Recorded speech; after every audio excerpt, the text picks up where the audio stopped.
What's up, everyone? This is All You Can Geek podcast, Gamescast, episode 552. I'm Mike Saniti with, who should I start with?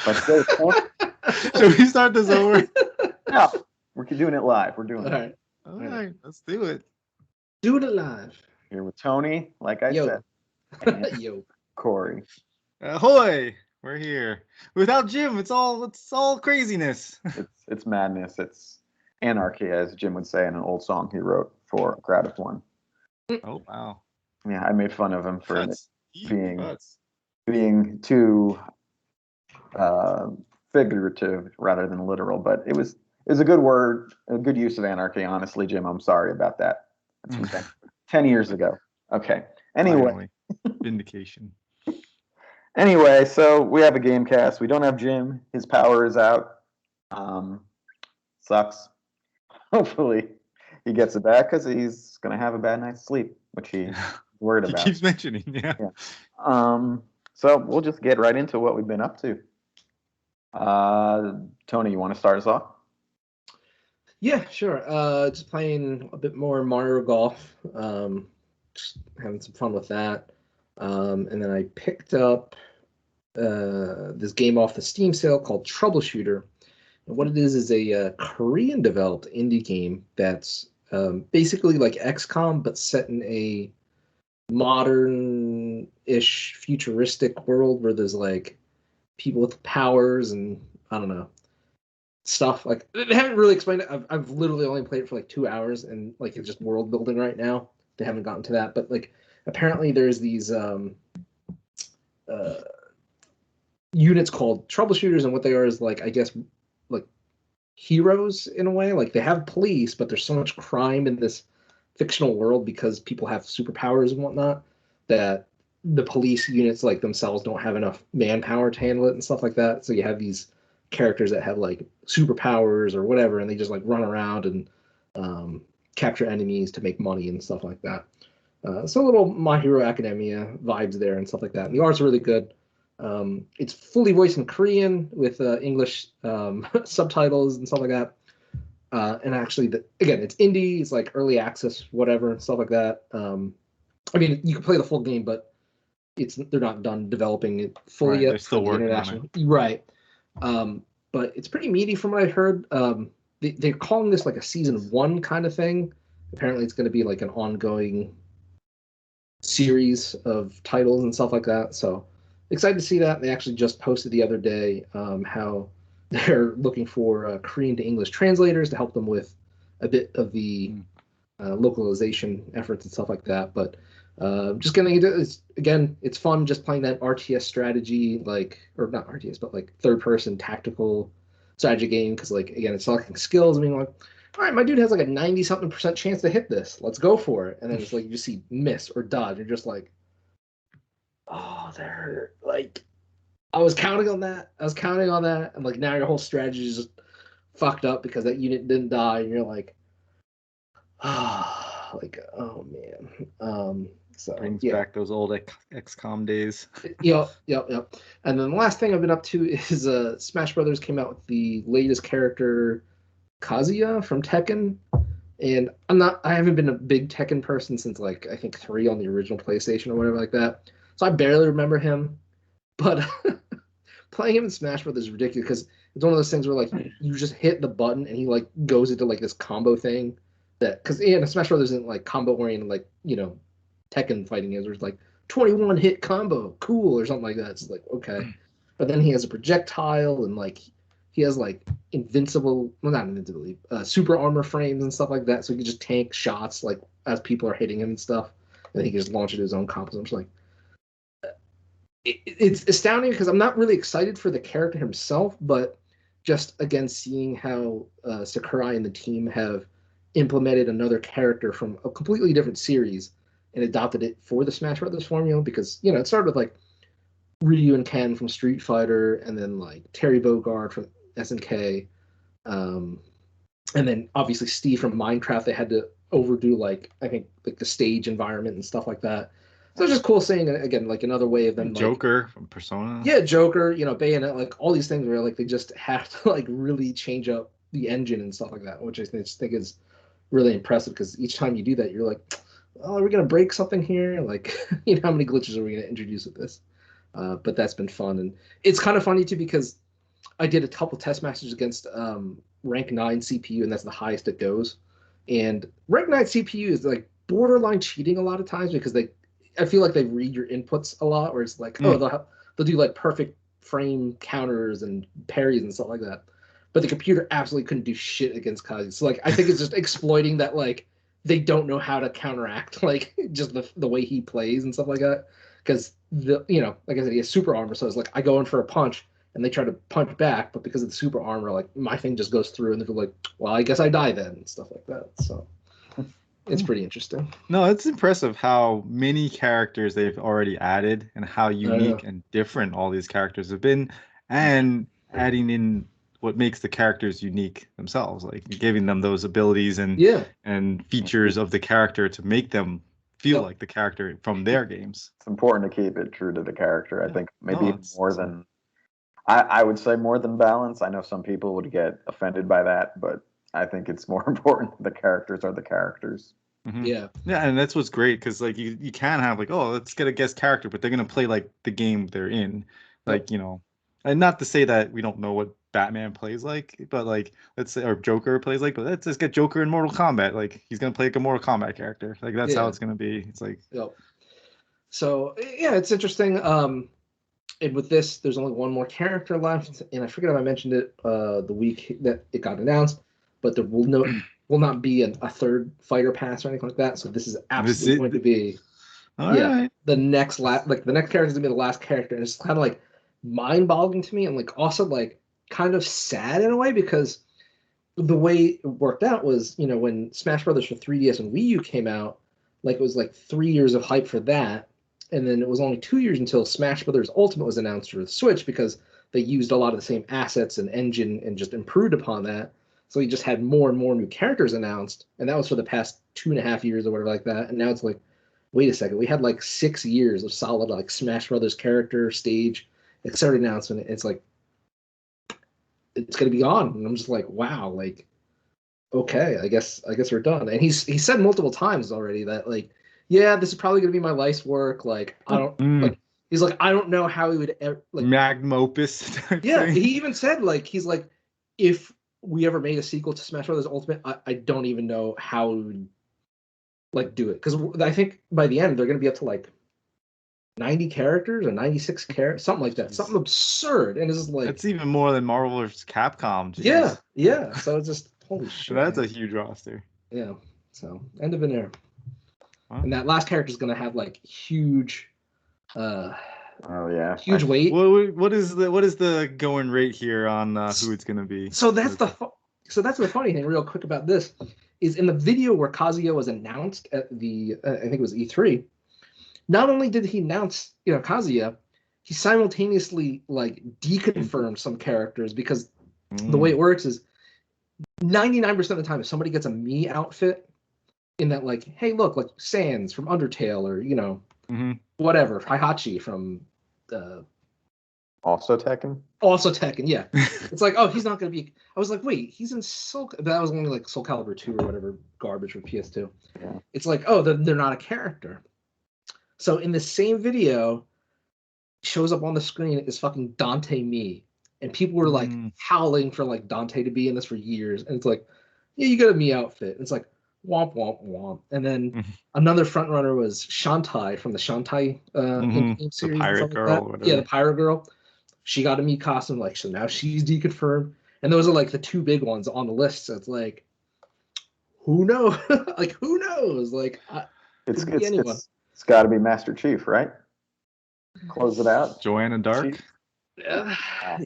Dark. I mean, they did a rare character already, so it's like you only got the rare relationship.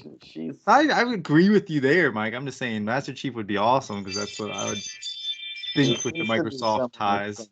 Pretty big weight, I would think, after all this. Yeah, I mean, the biggest thing they could do is get like a Sony character or something. Yeah, I don't that's think not so. gonna happen. Like, who would it even be? Like, Kratos. Nathan Drake or Whoever was Aloy. in those PlayStation All-Star games. Aloy, Like, that's right. Out of all the characters, I would like if it had to be a Sonic character, Aloy would definitely be it. Like, I think she would fit the most because like, and then Kratos because like he's melee oriented and stuff like that. I can't imagine like Nathan Drake or. He was in that PlayStation. I don't know how he played in that game, but he was in it. Yeah. Sackboy. Oh God, get out of here. More like Suck Boy. Boy, ball sack boy. Yeah, ball sack boy. That's the implication. Yeah. Who would you want though, Tony? Like, because this is the it for Smash. You know, for who knows, this could be it for your lifetime, man. The last Smash game in like your life that's by like your the original team and stuff. If it had to be somebody, I would pick 2B from Nier. Oh, okay. That'd be neat. Like that's who I've been like personally waiting for ever since they announced DLC characters like 2B because like she's just so popular and like the Nier series was rumored to have a Switch port and stuff like that. So it's kind of weird it hasn't happened yet. I'm sure we'll get into that later on in the news and stuff like that. But like that would probably be it as far as guest characters because that's the thing is like there's so many internal characters. Like people were clamoring for like Waluigi and stuff like that. Dude, I came like really random. I'm sorry, we were talking about this for long. This is, like I was listening to, like rap song, like the epic rap battles. Rap battles, yeah. And just because rap battles kept coming up, there was this one fan made one that was like Waluigi showing up and like just owning every Smash Brothers character and somebody animated. I'm just like, dude, like he sucks. He's a shitty character. He debuted in Mario Tennis for God's sake. Like he's not a real character. Like get over him. But yeah. What if they got like an actual comic book character like Superman or Batman? At this point, it's got to be a video game. Sakurai has said like they have to originate in video games. Like he's like. So for me, that's like either Master Chief or now I would say, and I don't think this will happen, Kiryu from the Yakuza series. I would like to see Kiryu. That would be funny as hell. Actually. It would be, I think, because they go like to such deep cuts in so many different franchises, and at this point, it seems like a little bit of an omission. But again, they kind of hate Nintendo over there. As the last character ever to be in Smash, it's like you can't put Kiryu over there. But I don't know, man. Or personally, I would take another Sonic character. Tails, who? Knuckles. Knuckles or Big Cat. Oh, Big's the cat. Not Big the fucking cat. A lot of them are assists, I think, though, or whatever. But I don't know. We'll see. Cool. That should be interesting. It's definitely a different reaction to another game announcing its end of support, but we'll get into that a little later. All right, so Corey, what have you been playing? Mostly board games again, just doing the unplugged, as they say. Board gaming. Got to play Dune Imperium, which is like new hotness kind of, and Lost Ruins of Arnak, which are very similar mechanics, where they're both worker placement games with deck building or deck building with worker placement, but they play completely different. One's kind of like an escalation of how much can I do on my turn, and the other one's got direct player conflict, which is Dune, because you're actually setting yourself up to win a battle at the end of the round to try to score bonuses and so they're very different, even though they have similar mechanics, and they're both very good. So I had a lot of fun with those. But that's basically what I've been playing. I haven't really gotten too much video gaming in recently. Okay. So for me, I've been playing more Yakuza Like a Dragon and also The Show on Gamecast, MLB The Show, which is funny because there's a lot of broken things that happen in that game. Especially since I infused the modern Yankees, who kind of suck right now, with that's crazy. Legendary Yankees. So I have like Babe Ruth and Lou Gehrig and Mickey Mantle up in there. And at first I was struggling, and now my team's way too OP. But it's fine. I don't care. It's still fun. And then Like a Dragon, I've been playing, and it's a game, and I like it. It's still mostly Yakuza, but I don't like it as much as any of the other. The combat does it for you? Yeah, because like moment to moment, that's most of what you do in these games. And either I don't know, maybe I just don't get turn-based combat, but to me it's either you have no chance and you shouldn't even do the fight, or it's so easy it's like completely brain dead. And that's just kind of how it feels. And I'm still struggling to get like cash to really buy extra stuff, but I don't need it yet because I feel over leveled relative to the main story at this point. So I'm just, attack, do your special, walk. And then I hit a dungeon and it was really long and big, and it felt like forever like that I was in this dungeon. And like I understand like that feeling is sometimes fun, oh, you're in there deep, you got to go, there's a safe room, then you got to keep going. And yeah, that would feel like that if I wasn't just killing everything pretty much without any thought when I fight them. So I don't know. So I'm going through it. I'm going through it much slower than I normally do. I've put about 20 hours in. It's been like, what, 2 weeks? I've been playing this, maybe. So the story hasn't gripped you much at all, or the story is okay. I'm kind of at the point where I'm waiting for the cameos of characters I know, though, because I just like this new. Have you built your party as well? I have. I think a full party of 4. Although, of course, I lost someone again. That happens every now and then. So yeah, I have a full party of 4. They have different jobs, which seems interesting because then they have different movesets and costumes, which almost seems like most of the reason why you would change a job. Because the real you level up your job independently of your level.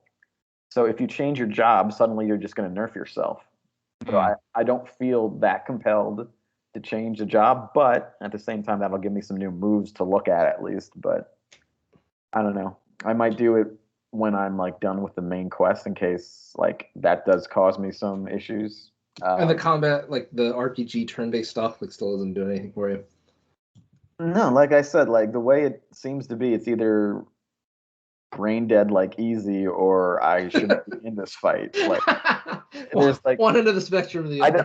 I haven't found the sweet spot anywhere yet. I mean, occasionally like one of my 4 will die, and while I'm fighting, and I'll have to pay attention, use items for a turn, or do some healing stuff. But yeah, I've also stockpiled so many like items that like one person will die, but like that was only because I wasn't paying attention. I didn't really care. Like I didn't need to keep them alive or anything. So I don't know. We'll see what happens if I hit that other level wall that Jim talked about. I'm assuming it's later in the game. But it's okay. But and I also don't understand the job. There's a side like business job thing that I think I'm gonna fail because I don't really understand what I'm supposed to do with it. I'm just deep in debt and just like crying to the shareholders. It's funny, like literally you press a button, it's like, we are so very sorry, shareholders, for sucking at our jobs. And like that's the best thing I can do in that job simulation thing. But I mean, I'll stick with it. I mean, I like it enough, and the story's okay. It's just starting to open up a little bit. There was a revelation recently about one of the main characters, which was kind of fun. But I'll keep going. But it's not. I would love it more if it was an action game. And also, this might be a Western versus Eastern idea, but when your protagonists mostly are like physically like stronger than most, but also to me like they're also smarter. Like it seems like they need to be, in the West at least, they need to be smarter than the enemy. Like generally as a rule, like you don't want to have a protagonist who's kind of dumb, and this is not that. In this, like your protagonist is like the dumbest guy like on his team. He's a himbo. And I'm just like, I don't know if I can really get behind this guy. Like, he's earnest, he's heroic, but he's just a dumbass. And it's a little bit annoying after a while to me. Like, it's just like, no, man, can't you? But I don't know if that's a cultural thing or not, but it just seems strange to me that, like, I have to be this guy who's a dumbass. But whatever. But I'm going to keep going, and I mean, I don't hate it. I like it enough to keep going, and hopefully something opens up that makes it. That's good. Yeah. But that's it for me. I guess we'll get into the news. Let me pull that up. Whatever that news. I don't know the importance of these. I'm just going to go in order. I don't know why Jim put this up. Well, it's insignificant. It's significant because that's the company that does all the PC ports, right? What, Dutch studio Nix's software? Yeah. So, because recently Sony's been talking about how they've been getting in. Well, not talking about, but they've been doing more PC ports of their exclusive games and are going to continue to do that. And this is the company that's been doing those. So they just bought them. Yeah, they're going to be part of PlayStation Studios now. By the way, it's such a trip to play on the Xbox, the show, and have it start Sony Interactive Entertainment presents a play. Right. What? It's like the first time I booted up Sonic Adventure 2 Battle on my GameCube and saw Sega, and I'm like, this is weird. This should not be happening. This feels weird. So yeah, I guess that's what they're gonna do. Yeah, and that just signifies to me that they're gonna be more invested in PC ports and make that money, because why not? You got a whole subset of people that are not playing your games, and now they can. Yeah. Okay, so the next thing is also PlayStation related. PlayStation has announced a 30-minute state of play on Thursday, July 8th. We'll focus on Deathloop, indies, and third-party titles, which is not Sony's strong suit. So, what do we think? Is this anything other than just like lip service? What is this? So the other thing is they 100% flat out said nothing new on God of War, nothing new on Horizon, I believe. Yes. So they did the Horizon thing, I guess. Yeah. They did earlier. This is a junior state of play. Is that it? Deathloop, I'm excited for. I think that looks really cool. I'm interested to see what that becomes when it finally comes out. What I find really interesting though is, didn't we just get like a news story about how indies came out saying how Sony like sucks and like they treat you like shit? And now, hey, magically we have an indie showcase. It's so weird. It's so weird that happened. Yeah.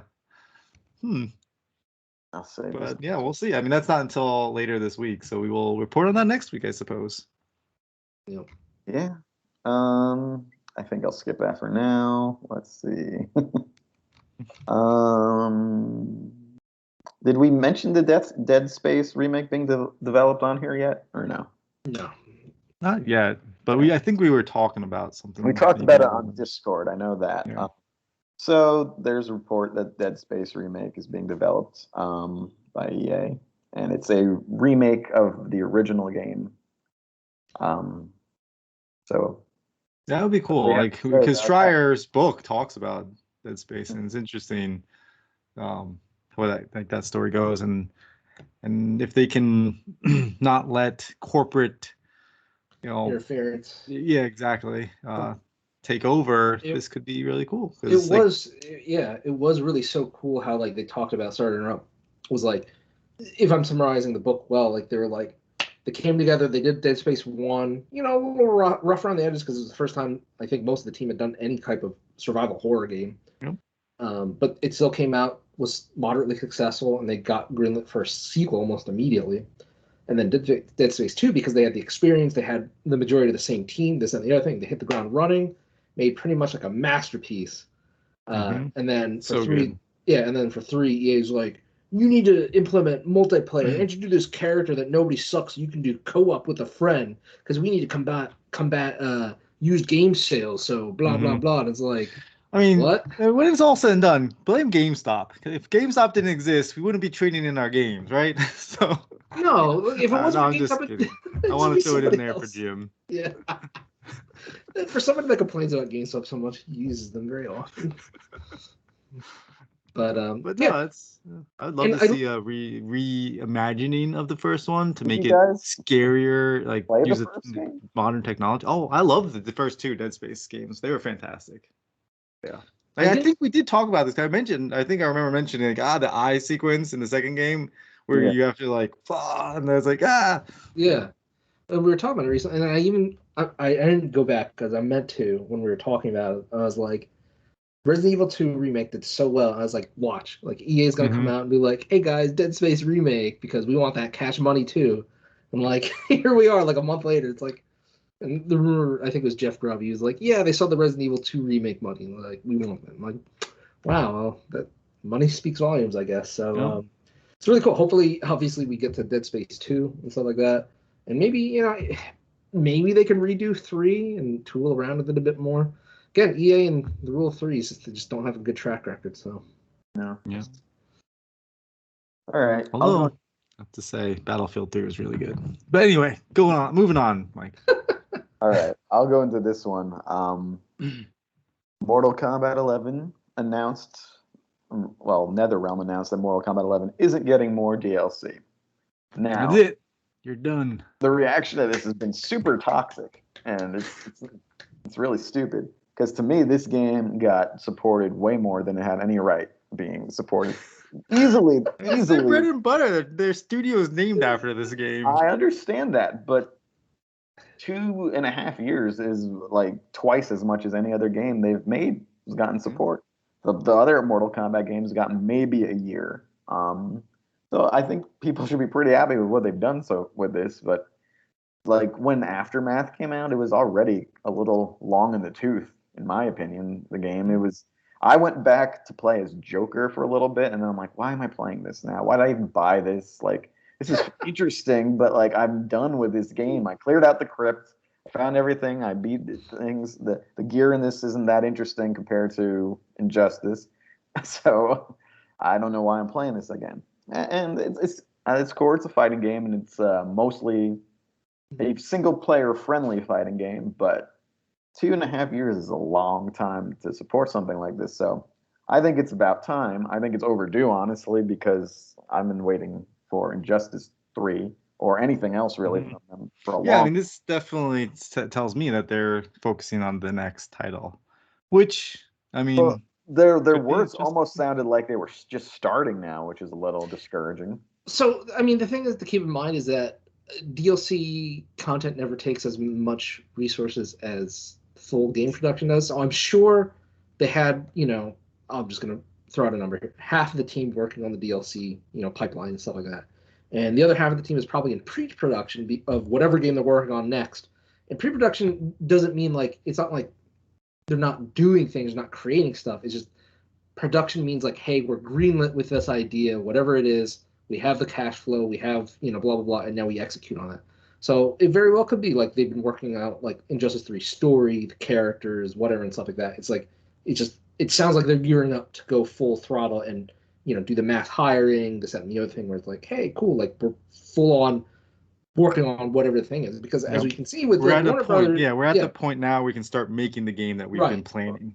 Right. And, for me, if it's Injustice 3, which I'm assuming it probably is, I don't believe this Marvel versus DC thing. I just don't. Well, not even versus DC, but Marvel, just a Marvel game in general. Yeah, I don't really see that happening either. But say it's Injustice 3, if it gets the 2 years of support that this game got, I'd be very happy with that. Because Injustice 2, it had a full year and that was it. The Ninja Turtles came out and it was great, but that was a full year after release. And after they came out, there kind of was nothing left to do with them, which was a little bit disappointing. So, that's another thing about if it's not Injustice 3, I do believe you guys are right. It's got to be Injustice 3 just because they've built so much on that already. But if it's not, it's definitely a fighting game, right? What else could it be? I don't know. Again, if it's Shaolin Monks 2. If it's a Marvel game, if it's a Marvel in the Injustice style, I wouldn't mind it. I don't think that's going to happen though. And if it's a Marvel versus DC game, just because of that happening like that, that would be a big fucking. Yeah, I don't see Marvel versus DC, but I'm holding out hope that we get a Marvel. Because all right, remember when Marvel's we're gonna make sure these Marvel games go to quality studios to make quality games. We've gotten one quality Marvel game. Yes, that's true. 1.5. Where are these other Marvel games? Good Marvel games. Where are they? We had the bad Marvel versus Capcom and Infinity. I don't even remember what it's called. It's called Infinite. Yeah. And we've had Mess of Avengers, which is still going on. And Ultimate Ultimate Alliance. Ultimate Alliance is all right. Yeah, it's okay. Yeah, I wouldn't say it's bad. No, Yeah. it's fine. It's way better than the other two you mentioned. But yeah. So I don't know. I don't know. I just feel like it's funny how they. I think it's a very long shot still, but people are pissed off, and I can't imagine that headspace honestly, like of having by a factor of 2 the most support that this company has ever given to a single game. If you're a fan of the game and it ends, like that's fine. Like that's a long time for a fighting game. For a NetherRealm fighting game, I will say, because obviously some games that are more embraced by the fighting game community can go on a bit longer. Yeah. But I don't know. People are upset. They need to get over it, honestly.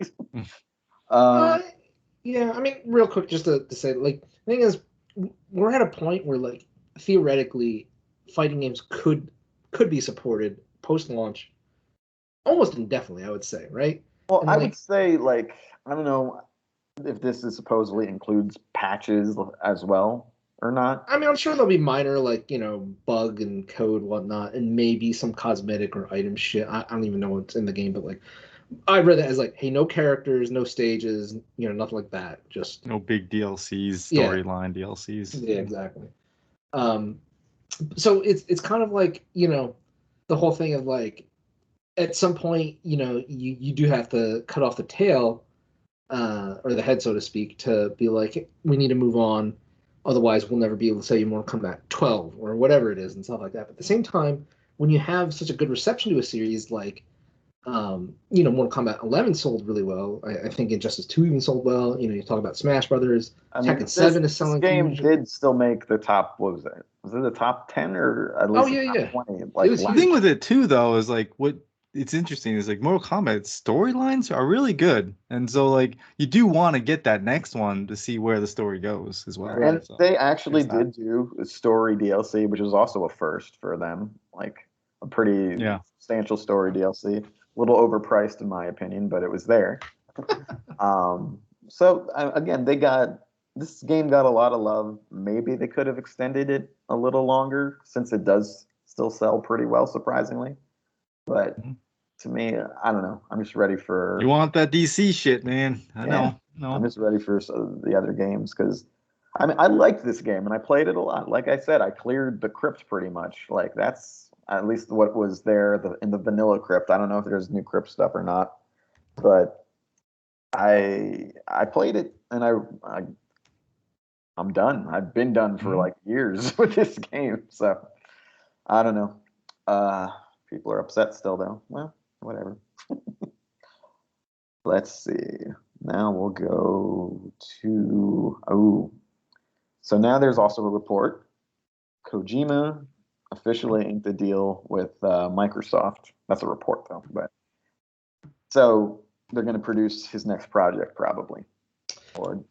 So I think I didn't fully read it, but the way I interpret it from a quote or two of tweets was that it's not like it's going to be a Microsoft exclusive. It could be, but he said it's as of now it's not. It's just an avenue of revenue and stuff like that to help make the next game come true.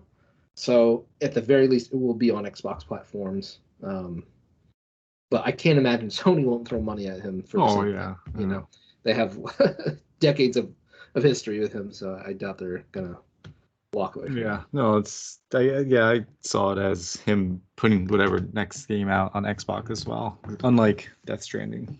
Yeah, exactly. And for somebody like Kojima, like now that he's on his own, so to speak, you got to put that game on as many platforms as possible and make that money, Yeah.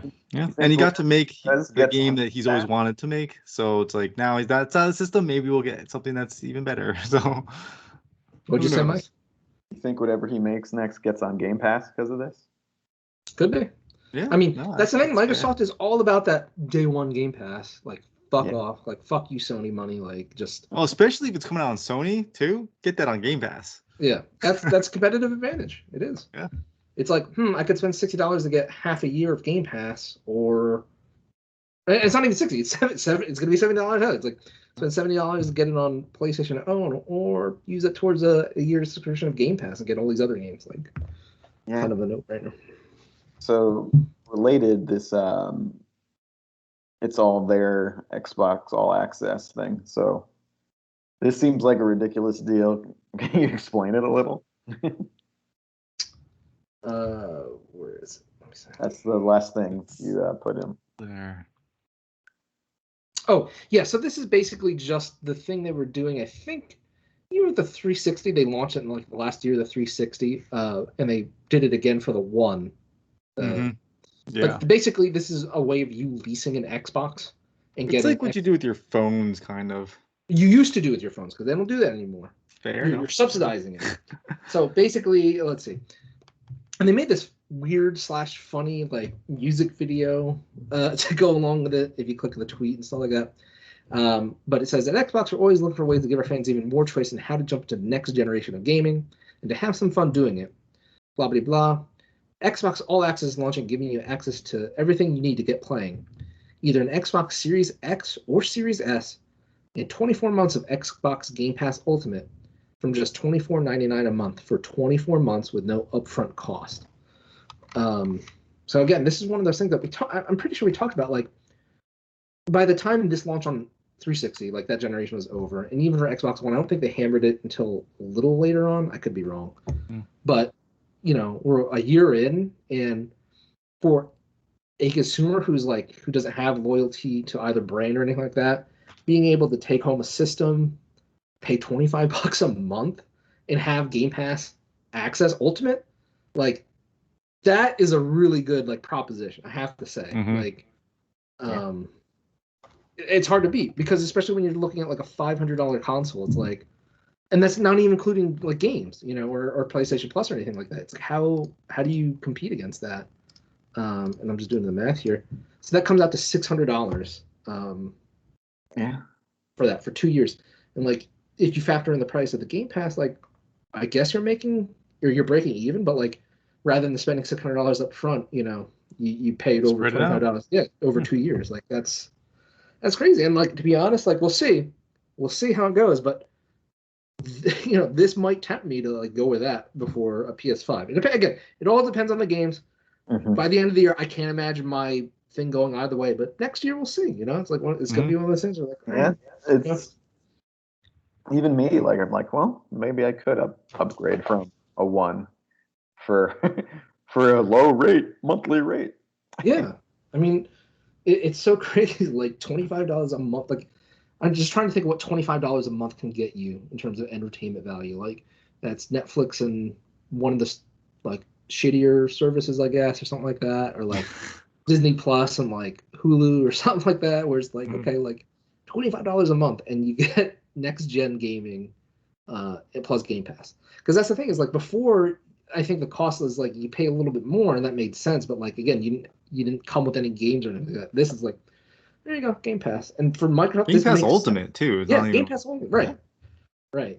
So if you have a PC but didn't have this, for whatever reason, you make out. So yeah, I think this is a good way for them to drum up excitement and leverage their Game Pass. Yeah, Jim is saying weird things in the chat.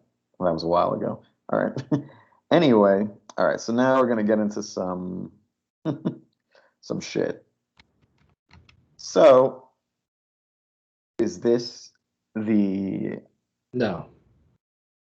Switch announcement we've been looking for? No, it's not. These aren't the droids we're looking for. No? Nope. All right, so basically there was an announcement trailer, which I didn't watch. I don't know if you guys... You don't need to. I did. It is for the new Nintendo Switch OLED model. It stores October 8th for $349.99, which already seems high. Yeah, so they dropped this news today on social media and stuff like that. And again, we're just like 3 weeks out of E3 or 4, month or whatever like that. And I just see Twitter links dropping and people dropping in the Discord I'm in. And just from the thumbnail, you can see like Switch that looks a little bit different, and then like 2 white Joy-Cons. I'm like, those aren't colors that they officially released. That's weird. And so I click on it. I'm watching this video, and it's a typical like Switch, sizzle advertisement thing ever since the day one with the Karen on the rooftop and the dude and his dog playing Zelda. And I'm like, okay. And they're going off like the new Nintendo Switch OLED, and it's like, okay. and they start off talking about the OLED screen and how vibrant it is. I'm like, okay, cool. And then and then it has a full kickstand like a Surface Pro does, instead of like just like the little dongle stand. I'm like, all right, cool. And I'm like, oh, all new speakers for enhanced sound, for handheld mode. I'm like, all right, cool. Like, getting excited here. Doesn't everyone use headphones for handheld mode? No, not everybody. I mean, if you're playing in the tabletop mode, you wouldn't, and stuff like that. I guess. Whatever. It's just, a feature and stuff like that. And then they're like, oh, the new dock has a Ethernet port built in, so you could just plug, cable instead of having another dongle. And I'm like, okay, cool. And I'm just like going like this. I'm like, all right, show me the enhanced graphics or increased performance, anything like that. And the video just ends. And I'm just like, wait, what? And I was just like, hold on, like, did I miss it? Did I like blink and like just completely go past that part of the video? And I watched it all again. I'm like, no. And then it like was clicking everywhere else, and I was just like, maybe they just didn't want to advertise it, but that seems weird. And like, you read the press release, and they're just talking about this being an OLED model. And pretty much the whole internet like just fucking exploded today. Like, I think on Twitter it was trending. Like, number one was like Nintendo Switch OLED, and then like maybe 3. I think there was something else at number 2. Number 3 was no 4K, and this is like, holy shit, because various places, including Bloomberg and Nikkei Asia, reputable sources, because they're not just like gaming sites or anything like that. Like, they're big journalistic corporations there, had talked about this. So everybody's just caught blindsided, and it's like, what the fuck? This isn't the Switch Pro. Like, what is this? And I know Jim and I were talking about it in Discord, and I think Corey chimed in too, but my biggest guess at this point is that Nintendo had all these components lined up for the Switch Pro, but couldn't secure enough of the graphics chips and stuff like that. And instead of just waiting till next year, they're like, well, let's release this like OLED model for this holiday season and just, make an extra 50-something bucks off of every purchase. And what what does it even like really mean though? Like, so the screen, what does OLED to even do that compared to how it was? So the previous screen was an LCD screen, liquid crystal display, and OLED is God, what does it stand for? Cardita. Well, it's organic, something like that. Oh, I forgot. No hormones injected into this screen. Yeah, well, the OLED. Yeah, was, organic light emitting diode. Yeah, so it's supposed to be sharper, brighter. The colors are supposed like black's are supposed to be blacker than whatever. So like the Vita was. The difference is like LEDs like bleed outside of the screen, and there's a lot of like bleeding on LEDs where OLEDs, if it's black, they're just off essentially. You just don't have them on. So it's more battery, like energy efficient as well for battery. The only problem is there is burn-in on OLEDs where there isn't with LEDs. Cheap OLEDs, because I thought it wasn't that big of a deal these days. They're better now. They're much better now. But and stuff like that. Like the Vita, like people, that were proponents of the Vita were like, oh, look, OLED screen, look at this fucking piece of shit 3DS in comparison. It's night and day, blah, blah, blah. No, it's funny. Like this reminded me a lot of the Vita, like, but reverse. Like the Vita went from like OLEDs to like the cheaper light LCD screens. I was like, oh, this is weird. Like same internals, it just like you went from the cheaper. So like there were people that would go back and forth to like get the old model because they wanted the OLED, or other people just like, I want the cheaper light version, whatever. So, but this is just like, it's weird because the rumors, the hype, everything building up to this, like we talked about, there's going to be a new system, new Switch system, like kind of like the new 3DS, whatever, a little better boost in performance, and we get this announcement, and nothing. And Jim did chime in saying like he wanted us to mention that his whole thing was like it's diminishing returns for this, and that he thinks that chip shortage is what caused this. Like we needed to put something else out that's new, and here it is, but we don't have the chips to do the performance side. So well, for someone who primarily plays the Switch docks, this does absolutely nothing.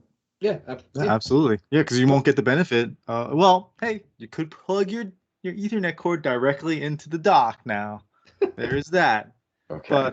For all those. Yeah, no, I mean the screen, the biggest feature of this is the screen. That's it. That's all. That's really all there is the screen. Yeah. And you think because they're the same, right? The same Joy-Cons and everything. It's not like they change Joy-Cons work. That it is a little longer, width-wise. Okay. So some accessories won't work, but it's nothing major. Like I think they said, cases might not fit and stuff like that. Okay. But yeah, like I don't know. I agree with Jim. I think it is just to the chip shortage, and they're just like, well, we got all these other components, and it's either wait around and have them just collect dust in a warehouse until next year or whatever, or let's make a new model. And they have done. It's more expensive too. Yeah, it's more expensive. Thing also, like, you think this justifies that extra $50? Not really. And the thing is, so here's my prediction on this.